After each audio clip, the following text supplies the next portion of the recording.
when I'm out and about at tournaments, you know, guys, all like old guys, 80-year-old, like what I always ask them, what do you watch? Like, oh, I watch Good Good all the time.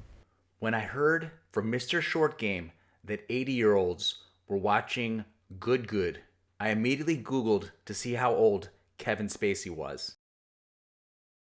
In this episode of Big Boy Pants Golf, we're going to look into the key points made in what is probably the biggest golf YouTube interview of the year.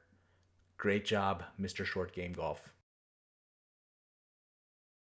How do I get paid? Yeah. Mr. Short Game Golf, Matt Fisher, is awesome at doing interviews. He asks questions that a lot of us would feel uncomfortable ask. He directly asks the CEO of Good Good how the CEO of Good Good makes his money. Uh, I've been very blessed to have good investments and things go well. And This answer is the answer of a trust fund kid. I'm just joking, of course, but early in the interview, as already noted, the CEO of Good Good, Matt Kendrick, which makes it a little bit awkward because Mr. Short Game's first name is also Matt, states that he doesn't actually draw a salary from Good Good. I will tell you that I don't even get a paycheck. Because I think a lot of the people in maybe the comment sections were speculating that this guy was some kind of typical, as portrayed in the movies, the manager guy who takes all the money, and which we just saw in Bohemian Rhapsody. There's always that shady dude who puts the group together and everyone ends up with no money except for the manager. This doesn't appear to be the case here because he doesn't draw a salary. Apparently, he's made some good investments. Could be a whole crypto bro thing. So, despite the fact that he's a little bit evasive, I think we as a golf YouTube community can realize that he's not taken the lion's share of the wealth of Good Good. Earlier in the interview, he does say that Good Good is an LLC and they equitably distribute the profits at the end of the year. It's not all equal percentages, but it's very close. So while he doesn't draw salary, he's getting a cut of the money of Good Good, which apparently the percentage split is fairly equal between all the members that are remaining. But there's definitely some clause that accounts for Micah and Grant leaving, and these guys seem to be focused on the big picture because likewise, they are focused on bringing actually golf clubs to the market now. The goal was to come in and put Good Good's name next to Titleist, Callaway, TaylorMade, and at the like that is the goal. Like we want to be thought of just as highly regarded as those. When you think of golf, you think of Good Good. Not just the putter, which they've already released. Apparently, there's going to be golf clubs and a fitness line. It's just, I say that I'm not taking a paycheck. It's not because like the company can't pay me or anything like that. It's I do it like I told you earlier. Like this has been a dream of mine. It's impressive how the CEO of Good Good apparently doesn't need any money. He's just working the company up, getting it big, and taking his fair share as per the equitable division of the profits at the end of the year. We'll see how this plays out, folks. Comment in the comment section what you think about the CEO of Good Good just being like, I'm pretty good on money, dudes. I think I would have not addressed this issue because it is kind of. Is there a non-compete and how does that? Mr. Short Game Golf already brought up the non-compete clause issue in his other video, and I'm sure multiple people have told him by now that non-compete clauses in a contract are very hard to enforce. Otherwise, we'd probably be back to some kind of weird feudal system where you're always a serf. You can never really advance because of some non-compete clause that you can't ply your trade. For example, if I was a blacksmith and I was working for some dude and he was like, dude, this non-compete clause, you can't be a blacksmith anywhere else. What are you going to pick up a whole new skill set every few years? No, you're not. And then you'd be forced to work for this employer, in this case, this blacksmith, your whole life. These non-compete clauses have to be so narrow in scope And there's likely a lot of wiggle room in the current contracts that these good guys have going, that almost no point in having these non-compete clauses in.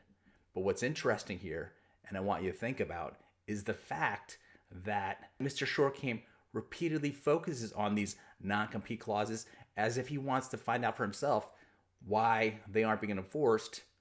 And this opens the brainwaves for any new good member to realize, hey, there's this non-compete clause in here, but Grant and Micah got free. We can come in here, build up our individual brands, and then bail. Very awkward when you realize that.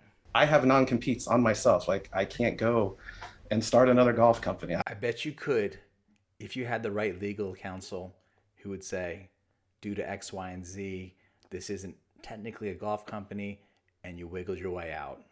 Matt Kendrick knows it. Mr. Short Game now hopefully knows it. And I most definitely know it. Does Good own any piece of their personal channel, or do you have any stake on that at all? So you just let them do their own thing 3 weeks of the year or 3 weeks of the month. Yeah. This information that you have complete control of your own channel, and you only have to show up once a week, a month to film for Good, should have tons of guys lining up trying to fill the spot for Good. But it's all equal though amongst them.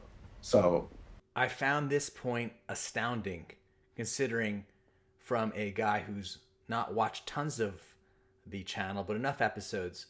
I always thought that Garrett was by far the star of the whole Good universe. But in terms of like a Marvel type situation, it'd be like Arrow Man, or the dude who shoots the arrows, getting the same pay as Superman or Captain America or Thor or Iron Man.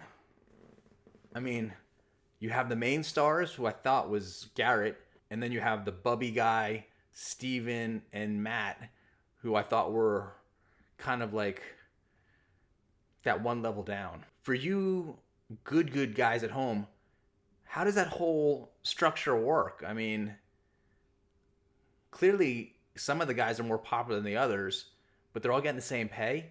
what you saw from those guys is, I mean, that's real emotion. Like, and I'm proud of like how they handled it. Like, I guess we now live in a time where being stoic about something is the wrong way to handle it, because the CEO of Good praises these guys for handling it emotionally.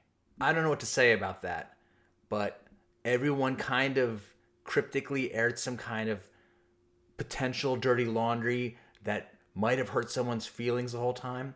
And then you see these thumbnails pop up on all their channels where it looks like it's some kind of proof of life video where they're being held for ransom in South America. I guess that's the way we handle things nowadays. what happened? The honest truth. Like, The honest truth, as in apparently what was being leaked before, wasn't the truth. the honest truth Yeah. is, we truly don't know why Grant left. This is masterfully played by the CEO of Good because he gives a date of January 3rd of next year, coming up in a few weeks, that all will be revealed. It's like we're watching some kind of magician show, the masked magician guy, and he's revealing all these tricks, and you're like, who's the dude behind the mask? And you got to keep on watching episodes, and finally, at the end of season 15, there's the big reveal. Season 15, in terms of Good terms, is January 3rd, 2023. Until then, my friends, subscribe, share, and like, and click that little notification bell because you don't want to miss what's coming up next.